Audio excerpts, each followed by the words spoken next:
कपड़े धोने वाली बहू। शादी के पहले से ही विभा को कपड़े धोने का बड़ा शौक था। कभी नल के नीचे तो कभी तालाब के पास। अरे मेरी नीली वाली लुंगी नहीं दिख रही है। विभा की अम्मा कहाँ रखी है लुंगी? अरे वो तो विभा ने परसों ही धोकर रखी थी आपकी अलमारी में, देखो वहीं होगी। वो ना मैंने आज धो दी, मुझे लगा कि गंदी हो गई होगी। अरे कैसे गंदी हो गई थी? उसे तो मैंने पहना भी नहीं। हे भगवान, इस लड़की के कपड़े धोने की आदत से परेशान हो गया हूँ मैं। जितना तो घर में राशन नहीं आता उससे कहीं ज्यादा डिटर्जेंट पाउडर का खर्चा है। इसकी शादी करवा दो, शादी जाए अपने घर में ही करे काम, फिर चाहे घर के कपड़े धोने हो या पूरे गांव के। हाँ ठीक बोल रही हूँ, देखता हूँ मैं कोई लड़का। वो दिन भी आ जाता है जब विभा को देखने लड़के वाले आ जाते हैं। लड़की मुझे अच्छी लगी। होने वाली सास कहती है, बेटी अगर कुछ पूछना है तो पूछ लो।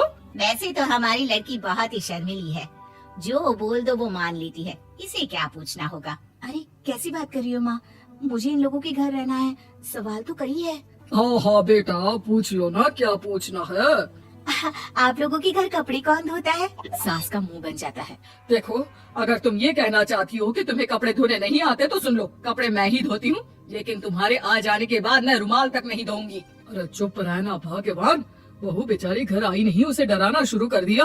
वो क्या है ना बिटिया, अभी तक तो ये कल्लू की माँ ही धोती थी, लेकिन अब तुम्हारे पापा तो दहेज में वॉशिंग मशीन देंगे ही। तभी विभा की माँ बोल पड़ती है, सवाल भी पूछा तो क्या। वैसे भाई साहब, मशीन की तो फिर भी कपड़े धोने की कैपेसिटी होती है। मतलब जो बिटिया दे रहे हैं ना विभा, इसे कपड़े धोने का बहुत शौक है। ये आप लोगों के क्या, आस पड़ोस गांव मोहल्ले सबके कपड़े धो दे और उफ तक ना करे। बाहर देखा नहीं आपने कितने कपड़े सूख रहे हैं? सब हमारी बिटिया ने ही तो धोए हैं। बस भी करो ना माँ, शर्म आ रही इतनी तारीफ सुनकर। और तो और एक दाग निकाल कर दिखाओ तो मान जाओ। हाँ अच्छा अच्छा, माफ करना बेटा, मैंने गलत समझा। हमें तो रिश्ता बहुत पसंद है। और ऐसे जुड़ जाता है रिश्ता कपड़े धोने का शौक रखने वाली विभा का। उसकी शादी हो जाती है कोयला फैक्ट्री में काम करने वाले कल्लू के साथ। शादी के बाद अचानक विभा चिल्लाती हुई सास के पास आती है। सासू माँ, अरे सासू माँ कहाँ है आप?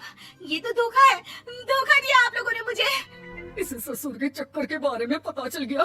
अरे तो उसमें तुझे क्यों धोखा मिला है? अरे नल में पानी नहीं आता, कपड़े कैसे कब धुलेंगे?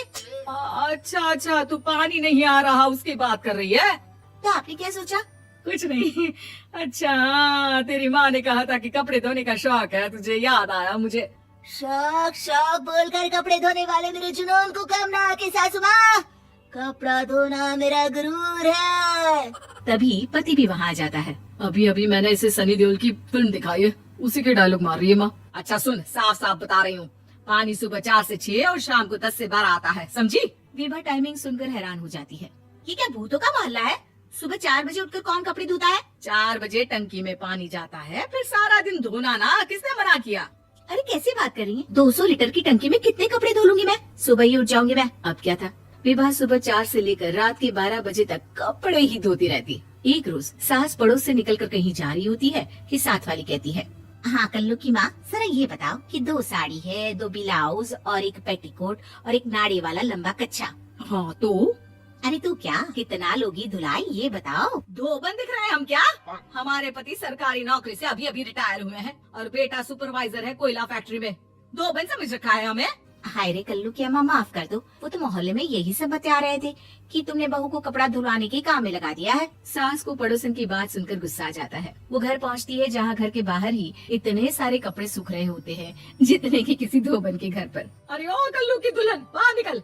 माँ जी यहीं आ जाओ, बाथरूम में चादर धो रहे हैं हम। अरे अभी हम धोते हैं, तुमको बाहर निकलो। ये आस पड़ोस वाले बोल रहे हैं कि हम बहू से कपड़े धुलवा कर उसे कपड़ा धोने वाली बना दिए हैं। अरे छोड़ो ना माँ जी, किन लोगों की बातों में आती हो? आस पास के लोगों का तो काम ही होता है कि वो किसी तरह सास बहू को लड़ा दे। बहू सारे घर के कपड़े धोती है, ये क्या कम है? बोलिए। सास को भी लग जाता है कि वो बहू का ये संकीपन नहीं छुड़वा सकती, इससे अच्छा है कि खुद ही चुप हो जाए। एक रोज सास और बहू मंदिर जाते हैं, जहाँ सास की साड़ी वहाँ खड़ी भीख मांगने वाली से मिलती है। माँ जी क्या बात है, आपकी साड़ी उस भिखारन से कितनी मिल रही है ना? हाँ हाँ देखो तो, दोनों की साड़ी मिल रही है। क्या बात है कल्लू की अम्मा, तुम खुद को तो अफसर की बीवी बताती हो और ऐसी सिंपल सी प्लेन साड़ी पहनकर घूमती हो। सिंपल और प्लेन नहीं है ये साड़ी। तो क्या सोने के धागे से फूल बने हैं?